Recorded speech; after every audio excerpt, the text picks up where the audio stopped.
મિત્રો, ખેડૂતોના વિવિધ મુદ્દાઓને લઈને સોમનાથથી નીકળેલી કિસાન બચાવો યાત્રા 26 તારીખે સાંજે જામ ખંભાળિયાના ભાણખોખરી એટલે ભાણવારી ગામે ખોખરીના પાટિયા પાસે સભા છે. તો આપ સૌ લોકોને, ખંભાળિયા વાસીઓને, દ્વારકા જિલ્લાના નાગરિકોને હું આહ્વાન કરું છું કે ખેડૂતોના વિવિધ મુદ્દાઓ છે. ભાવો નથી મળતા, સિંચાઈની વ્યવસ્થા નથી, પશુપાલકોના મુદ્દા છે, ડેરી સંઘ નથી, ઊભા પાકમાં થાંભલાઓ નાખે છે, હાઈ ટેન્શન લાઇનના મુદ્દાઓ છે, પવનચક્કીઓના મુદ્દાઓ છે.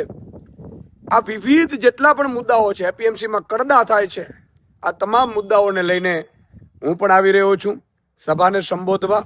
માન્ય પ્રવીણભાઈ અને મનોજભાઈ પણ આવી રહ્યા છે.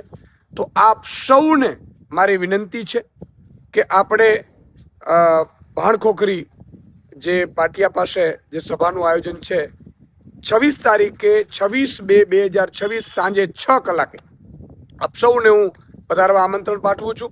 પ્રવીણભાઈ 108 દિવસ જેલમાં રહ્યા છે, તો એમનું સન્માન પણ આપણે ત્યાં કરીશું.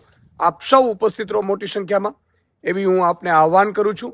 અને દરેક ખેડૂતોના મુદ્દા ઉપર આપણે આ સભામાં આ મુદ્દા ઉઠાવવાના છે.